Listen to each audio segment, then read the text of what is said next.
Assalamualaikum warahmatullahi wabarakatuh. Nama saya Anggi Aprilia Putri dari Ilmu Pemerintahan tahun 2023 dengan NIM 2301126779. Di sini saya akan membacakan hasil dari makalah saya, hasil dari paper saya dari mata kuliah perbandingan pemerintahan dengan judul Perbandingan Bentuk Pemerintahan Negara Amerika Serikat sebagai negara federal dan Indonesia sebagai negara kesatuan. Kita tahu bahwa ada dua bentuk negara yang diadopsi dari negara-negara lainnya yang ada di dunia, yaitu negara kesatuan dan negara federal. Negara kesatuan sendiri merupakan negara yang merdeka dan berdaulat, yang mana satu pemerintahannya terletak pada pusat dan daerah mengikuti dari pemerintahan pusat tersebut.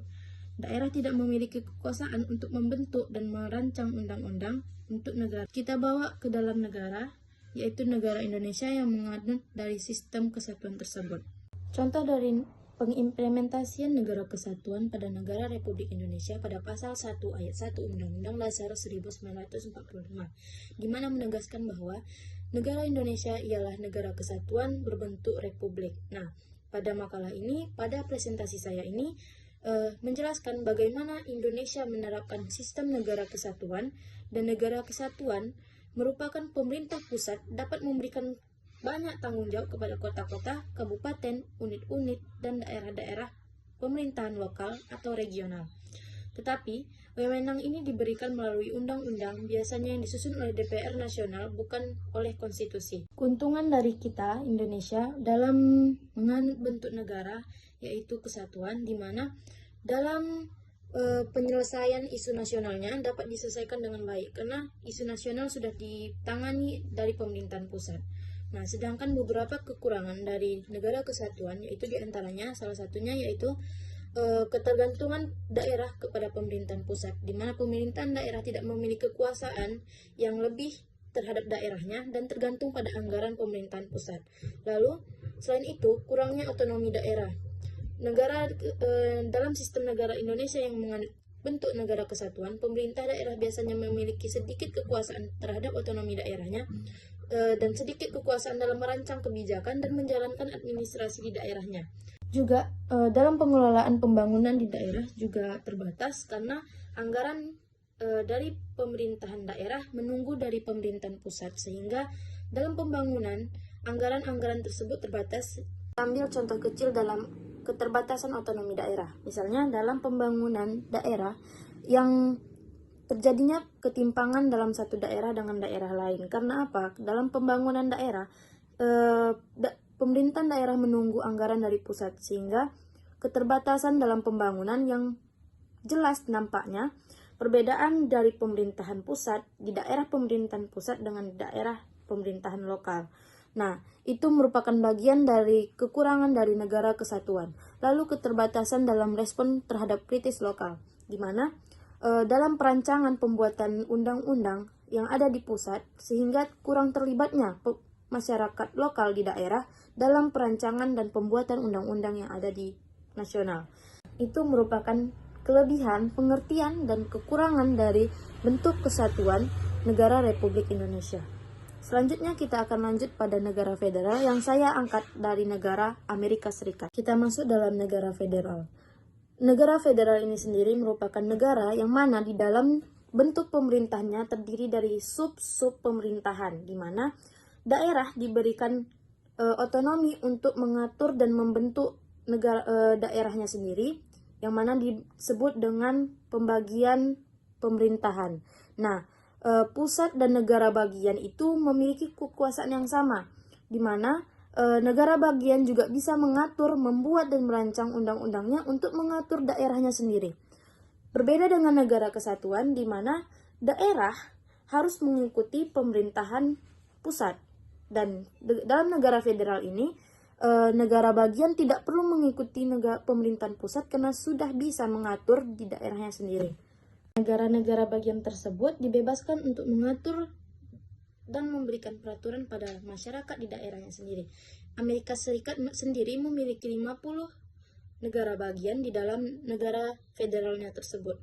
Di antaranya yaitu Alaska, California, dan lain-lainnya. Negara bagian yang ada di Amerika Serikat dan di negara federal lainnya bisa bertambah seiring dengan waktu dan seiring dengan keperluan yang ada di bagian-bagian negara tersebut. Karena setiap negara bagian adalah entitas yang berdaulat sendiri, sehingga negara-negara bagian tersebut berhak untuk berwenang mengatur pemerintahnya sendiri selama masih dalam batas-batas normal yang diatur oleh konstitusi negara Amerika Serikat. Oleh karena itu, dalam setiap negara bagian yang ada di Amerika Serikat yang bersifat bervariasi dan sesuai dengan kebutuhan di negara bagian-bagiannya tersebut. Dalam peran eksekutif di negara bagian biasa disebut dengan gubernur, di mana kepala negara bagian dan kepala pemerintahan. Nah, gubernur dapat menyetujui atau memveto rancangan undang-undang yang disampaikan oleh badan legislatif pada negara bagian. Nah, dalam negara federal ini, bentuk negara federal di Amerika Serikat berkaitan dengan distribusi kekuasaan antara pemerintahan pusat federal dan pemerintahan negara bagian state.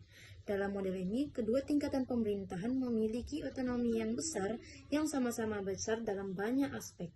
Walaupun sistem federal di Amerika Serikat menawarkan berbagai keuntungan seperti kemungkinan keberagaman, otonomi daerah, dan terdapat beberapa kelemahan dan tantangan yang muncul dalam akibat kekuasaan dan pembagian ini.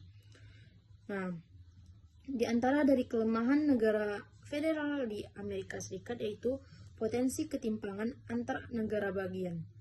Mengingat setiap negara bagian memiliki otonomi untuk mengatur dan mengelola sumber dayanya sendiri, dan kebijakan yang mereka buat sendiri, terdapat kemungkinan terjadinya ketimpangan dalam pembangunan ekonomi.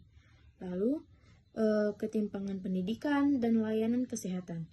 Lalu, nomor 2, di mana kesulitan dalam pengelolaan isu nasional. Karena negara Amerika Serikat dibagi dalam negara bagian. Nah, semua negara bagian fokus pada masalah yang ada di negara bagiannya sendiri. Lalu, jika adanya isu nasional, masalah nasional, maka akan kesulitan, misalnya dalam masalah banjir yang ada di negara Amerika Serikat atau angin dan lain-lainnya, maka negara bagian fokus pada pengelolaan negara bagiannya sendiri. Lebih sukar untuk diatasi dalam negara federal dalam permasalahan nasional. Contohnya lainnya yaitu krisis kesehatan, bencana alam yang mempengaruhi seluruh negara bagiannya tersebut. Baik, kita masuk dalam sesi kesimpulan. Kesimpulan dari paper ini yaitu di mana negara federal yang kita ambil dari negara Amerika Serikat dan negara kesatuan yaitu di Indonesia memiliki kelebihan dan kekurangan, tantangan dan hambatannya masing-masing. Nah, federal sendiri yaitu negara yang dalamnya terdiri dari bagian-bagian negara yang disebut dengan negara bagian.